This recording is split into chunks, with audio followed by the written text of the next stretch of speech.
want to start by telling you something about the country you live in.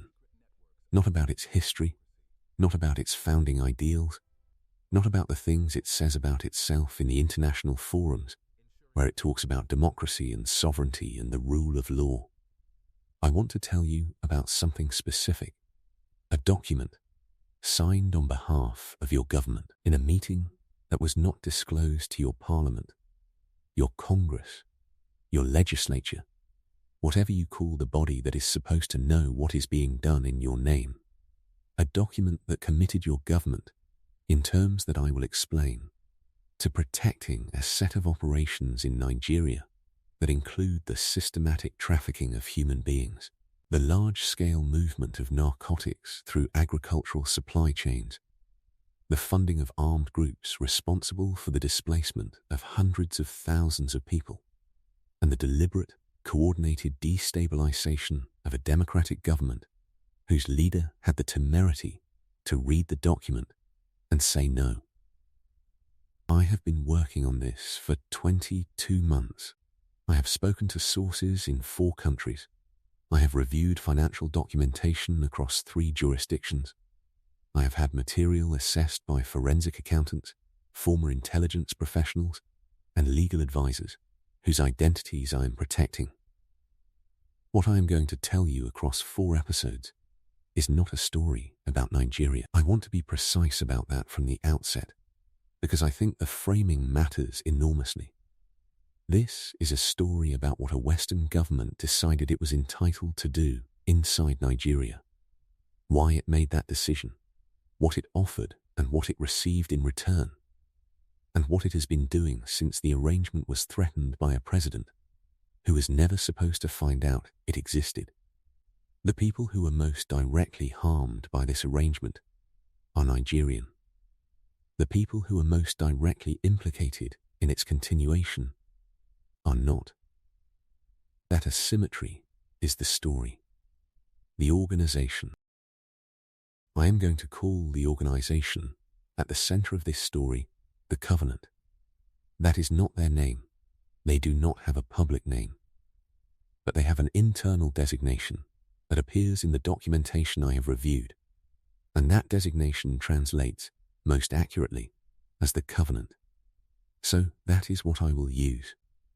The Covenant is not a rogue intelligence unit. It is not a private contractor operating without governmental oversight. It is not a criminal network that has, through corruption and longevity, acquired the appearance of legitimacy. It is a program, a structured, resourced, officially sanctioned program, operating under a governmental authority that has chosen to pursue its foreign policy objectives in Nigeria through a set of methods that cannot be deployed officially, through channels that cannot be traced back officially, by people who do not officially exist in the capacity in which they are operating.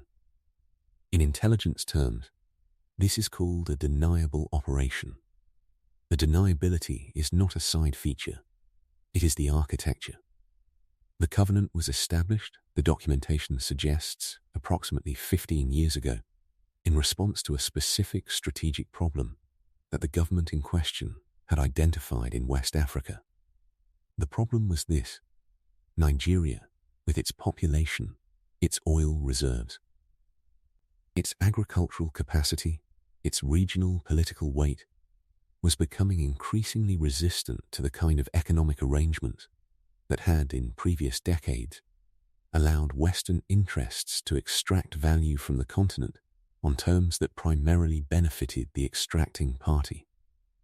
Nigerian governments were beginning to negotiate differently, beginning to demand different terms from international oil companies, beginning to explore economic relationships with other major powers that did not come with the same conditions, beginning, in short, to behave like a sovereign nation that understood its own leverage. The Covenant was the response to that behavior. Its mandate, as I understand it from the documentation and from the 2 former intelligence professionals I have spoken to, who had, at different points, proximity to its operations, was to ensure that Nigeria's domestic political environment remained shaped in ways that protected Western economic interests, not through direct political control that is too visible, too historically legible, too easy to name, through what the documentation calls structural influence, the creation and maintenance of conditions in which the political outcomes that served Western interests were also the political outcomes that felt, to the people experiencing them, like the product of their own circumstances. Instability in the north, economic pressure from international institutions, an information environment that was curated to produce specific political appetites, a business class whose financial interests were architected to align with the continuation of existing arrangements, and, as an insurance policy underneath all of it, an agreement with a sitting president, signed in private, that committed the government of that president to a set of protections and permissions that the covenant's operations required. The agreement, what it actually said. I want to be precise here. I have seen documentation that I believe describes the terms of the agreement. I have had it reviewed by people with relevant expertise. I am going to tell you what it contained, and I am going to be clear that I am describing what I have seen rather than what I can prove in a court of law. That distinction matters, and I am not going to obscure it. The agreement was negotiated over a period of approximately 8 months. The Nigerian side was represented by individuals whose names are in the documentation and whom I will not name in this episode for reasons I will explain at the end. The Western government side was represented by figures who are described in the documentation in terms that are clearly designed to provide cover. Job titles that sound administrative, affiliations that point toward legitimate departments of state, but whose operational role the context makes unambiguous. The agreement gave the covenant 4 things. The first was what the document calls passage assurance, a guarantee that certain designated border crossing points in Nigeria's north and northwest would maintain, in the document's phrase, cooperative enforcement. That phrase means officers who had been identified, approached, and in most cases, financially committed to ensuring that specific consignments, narcotics, in the main, moving inside agricultural shipments, were not intercepted. The cooperative enforcement network was not built by the covenant from scratch. It had existed in partial form before the agreement. What the agreement did was formalize it, guarantee it, and give it the protection of a government-level commitment that made it significantly harder to disrupt through normal law enforcement action. The second was intelligence protection. The agreement committed the Nigerian security apparatus at the level of its most senior leadership to ensuring that domestic intelligence operations that might surface covenant-connected activities would be redirected, delayed, or quietly closed. This is the element I find most significant, because it means that every Nigerian investigator, every journalist, every civil servant who stumbled onto the thread and took it to the appropriate authorities, every Emeka, as I am going to call the man I will introduce you to shortly, was walking into a system that had been architected to make sure their discovery went nowhere. The third was investment access. Certain infrastructure contracts, real contracts, for real projects, some of which were partially executed, were structured to route a portion of their value through holding companies connected to the covenant's financial architecture. This is how a narcotics and trafficking operation launders itself into legitimate capital, not through crude concealment, but through genuine economic activity that is real enough to survive scrutiny, while being structured enough to serve as a conduit.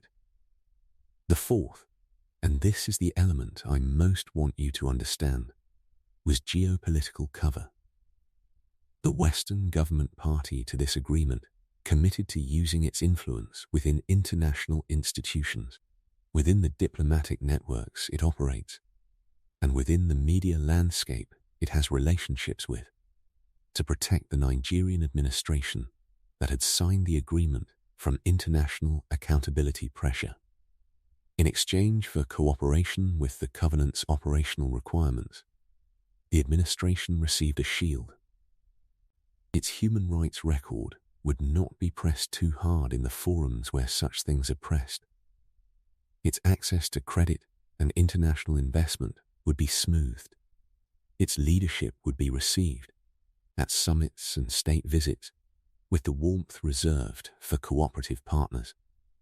This is what your government, the government that operates in your name, that is funded by your taxes, that presents itself to you and to the world as a guarantor of democratic values, committed to. Not in spite of knowing what the covenant's operations involved. Because of it. Because the operations served a set of interests that the government had decided were worth protecting, and the agreement was the most efficient mechanism available for protecting them. The man called Emeka. I need to introduce you to someone before I go any further, because this series is not only about the architecture of what was agreed, it is about what the agreement did to people who had no knowledge of it, and no part in it, and no recourse against it. Emeka is not his real name. He chose it himself, which I found quietly significant.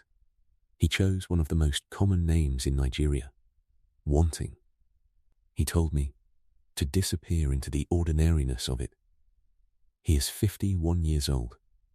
He spent 11 years as a logistics coordinator for an agricultural export company in Kano. Sesame seeds, groundnuts, ginger, the commodities that move through northern Nigeria in large volumes and attract, in normal circumstances, very little attention. In 2019, he found a discrepancy in a consignment manifest. A shipment of dried ginger, routed through the company's Zamfara depot, weighed 9 metric tons on its outbound documentation and 6.5 metric tons on its arrival record. 2.5 metric tons had ceased to exist on paper somewhere between departure and destination. Emeka had seen small discrepancies before. 2.5 metric tons was not a small discrepancy. He looked at other consignments. He found the same signature, not in every shipment, but regularly, across 38 months of records, in quantities that, when totaled, represented a volume whose street value, at the most conservative estimate, he wrote down on a piece of paper and looked at for a long time. He went to the police. He provided his documentation, copies he had made carefully before leaving the company. He named the consignments, the dates, the routes. Within 72 hours, 2 men came to his home, not in uniform. They told him the matter was under investigation and that he should not discuss it further while the investigation was ongoing. The investigation never proceeded. His report was not processed. The company continued operating without interruption. 4 months later, a different set of men came to tell him that his inquiries were creating difficulties, and that continued inquiries would create difficulties for people close to him. His daughter was 12. She walked home from school every day along a route these men made clear they were aware of. Emeka stopped making inquiries. He moved his family. He spent 2 years working a job that paid 1/3 of what he had earned before. What he did not know, what he had no means of knowing, was that the cooperative enforcement network protecting the consignments he had found was guaranteed by an agreement between his own government and a foreign power, that the police officers who had buried his report were not simply corrupt in the ordinary, local sense. They were part of a system that had been designed, from the outside, to ensure that exactly what happened to Emeka kept happening. He had not encountered local corruption. He had encountered the operational output of a foreign espionage program. I want you to hold that, because I think it is the thing this series is most fundamentally about, and I think it is the thing that tends to get lost when this kind of story is told as a geopolitical narrative rather than a human one. Every Emeka, every person who found the thread, took it to the appropriate authorities, and watched it disappear, was not failed by a broken system. They were failed by a system that was working exactly as it had been designed to work. Designed, in part, by people in a government that most of its citizens believe is committed to accountability and the rule of law. The financial architecture. I want to take a moment to explain how the covenant's money works, because I think the financial architecture is the clearest evidence of what this operation is and who it serves. The narcotics that moved through Emeka's company and through a number of similar companies operating across the Northwest were not moved to generate profit for a Nigerian criminal network. The profit flowed upward through a holding structure registered across 3 jurisdictions into entities that a forensic accountant I asked to review the documentation described as classic offshore capital integration, the process by which illicit revenue is introduced into legitimate financial systems at a point geographically and legally remote enough from its origin to be treated as clean. Capital. That capital, cleaned, was then deployed in 2 directions. Part of it was recycled into Nigeria, into the infrastructure contracts I described, into political financing, into the business interests of the domestic figures the covenant maintained relationships with. This is the money that looks, from a Nigerian economic perspective, like foreign investment or domestic capital formation. It is neither. It is the proceeds of narcotics trafficking and human trafficking, laundered through a Western financial architecture and returned to Nigeria in a form that makes it useful for political influence. The other part did not return to Nigeria.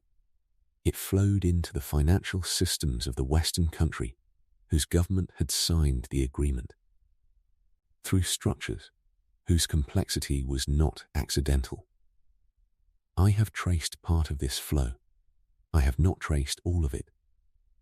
What I can tell you is that the ultimate beneficiaries include entities and individuals whose relationship to the government in question is, in the documentation I have seen, described in terms that are carefully vague and operationally clear. This is not corruption in the sense that most people mean when they use that word. Corruption implies the deviation of a system from its intended purpose. What I am describing is a system that is operating exactly as intended by the people who built it, who are not Nigerian, and who have very deliberately ensured that the consequences of its operation are experienced most severely in Nigeria rather than at home. Subscribe Part 2 covers how the Covenant's 3 operational arms, trafficking, banditry, terrorism, were coordinated as a single instrument of Western policy. Like this episode if you think your government owes you an explanation. Share it. This story does not exist in any official record. Comment. How is this different from colonialism? I want to know what you think.